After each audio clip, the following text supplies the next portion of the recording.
I am a 35-year-old skateboarder that hasn't owned a bike since I was a teenager. So in this video, I'm going to be buying a new bike, super excited about it. And then we're going to go take over the bike pass with some new skate spots. Let's jump into it. I've been on the hunt for 5 months on and off, going to local bike stores, searching daily on Craigslist and OfferUp. Eventually I found the dream bike. I narrowed down from the gravel bike category. Something I didn't even know existed until I began this hunt for the perfect bike. A Fairdale Weekender is what I started to fixate on. I'll get into why I think this is a great bike for skaters in a minute. Finding this bike has been no easy task until I finally found one that looked perfect. When I was looking at the listing on OfferUp, I realized the photo was taken at Borrow Times Farm, somewhere I go frequently, so I hit up my friend Alex who owns the farm, and he said to come over and take the bike for a spin. Pretty much anything that I get into, I tend to get obsessed with it. That just happens to be my personality. It could be a good thing or a bad thing. I just have to acknowledge it. So with biking right now, I'm really excited about just making this bike customized to like everything that I want. So first thing that I got to customize this bike, I actually just took it apart. Well, didn't take it apart. I'm kind of opening it right now. It's the Fairdale adjuster rack. So this is going on my bike in the back. And essentially what I can do is like strap things down to this. I do have an additional board rack coming. I'll get that soon. I feel like I can go really far once I take this thing out. I can have food, water, skateboard, things like that with me.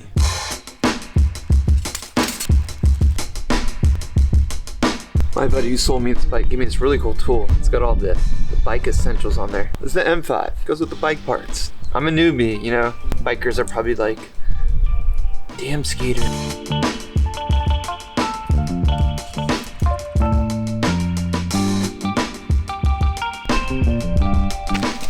Alright, well, that was really easy. Excited. Now I can lock things on there. Just get a bungee, a little strap. I need to get a strap.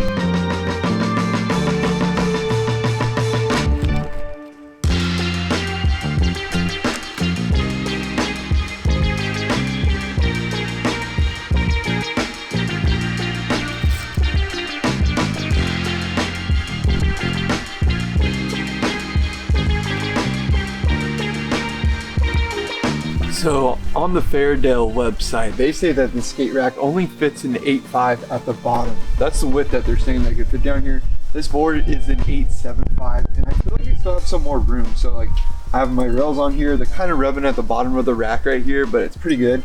I guess the point that I'm getting at is even though it said 8.5 on the website, I risked it, and it does have room for even a bigger board. So if you have like a 9-inch board, I think this Fairdale bike rack will still fit your board, even though they're not saying it will fit, probably because they just don't want anybody upset.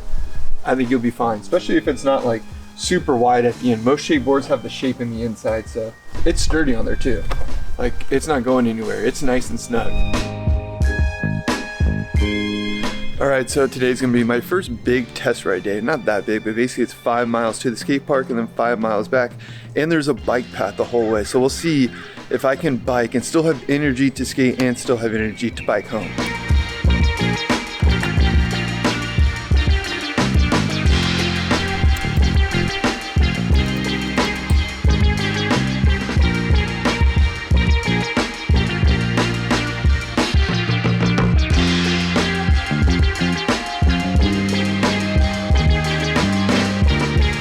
Alright, I made it to the park. Definitely got a little leg burn. I was feeling it, especially when I was going up in gear. So I kind of went down, mellowed out, and it's nice. Now I can definitely take my sweater off, start skating. I don't think I'll do much warming up, just get right into it. Where before, I normally skate with my sweater for like 10-15 minutes, get warmed up. Pretty cold, so that's a nice way to get the body going for sure. Another thing that's nice is like I found some ditches along the way too, so like we'll get into that, but you definitely find more spots and more opportunity to kind of like look and just see things that you normally wouldn't see unless you were on a bike. Now the real challenge is definitely going to be skating and then having energy to ride home. 5 more miles, so we got to ride 5 more miles after the skate session. That's going to be hard for me because normally I just skate until I'm completely depleted.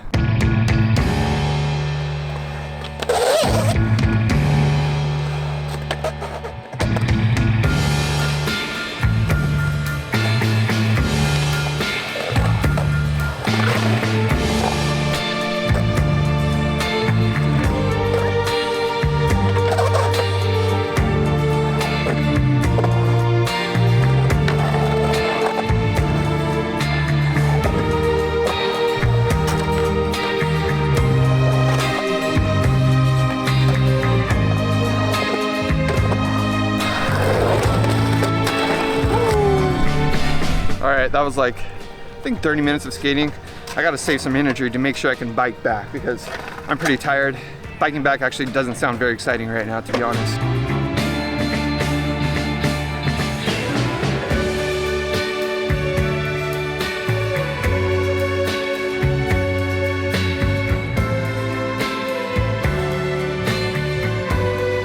Yesterday I had a lot of fun biking to the skate park, skating, biking home. I definitely was exhausted. Today I actually want to bike to a DIY skate spot, and one of the easiest ways, the most accessible way to get to the spot is actually by bike, which is really rad. It's on a bike pass. Skaters are taking over the bike pass. There's actually 2 different DIY skate spots on bike pass today I want to check out. And then I want to get into the meetup, maybe do a little bit of a bike to skate spot meetup if anybody's interested.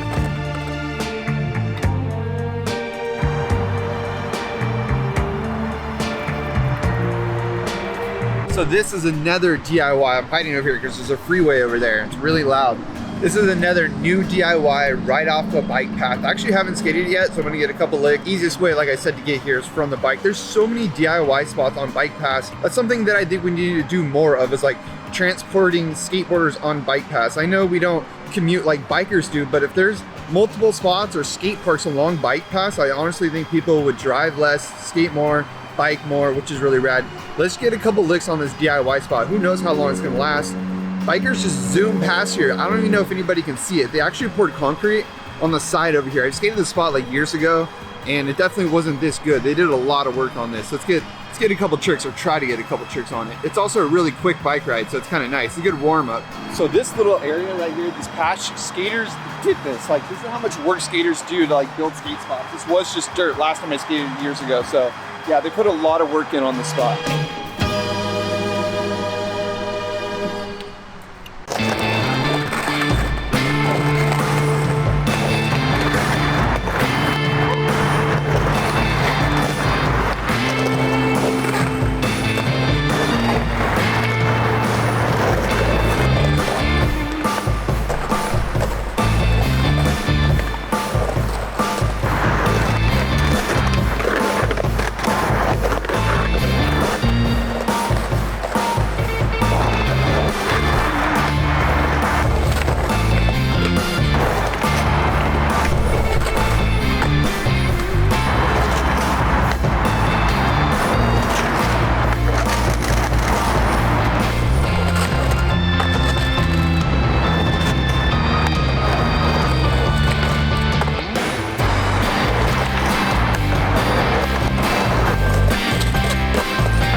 Super fun session. Woo, I'm sweating. We got one more DIY spot on the skate path to go check out. I definitely ride my bike alone quite a lot. I skate alone a lot, but something I really want to do is do like a meetup. I don't have this event fleshed out or anything like that, but I would like to do a bike to skate spot in Southern California. Like maybe one day we do like, I don't know, 15, 20 miles and we hit multiple skate spots, skate parks.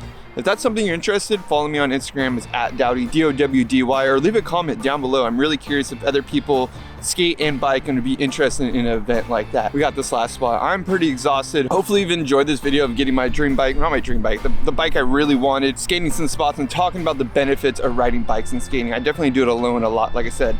You don't always have to do it alone, but it is pretty cool. Like, especially if you don't have the time, you work like me, you have a wife, you have things going on at home. It's nice to have the bike to just get out really quick, even if it's for 20 minutes within the day.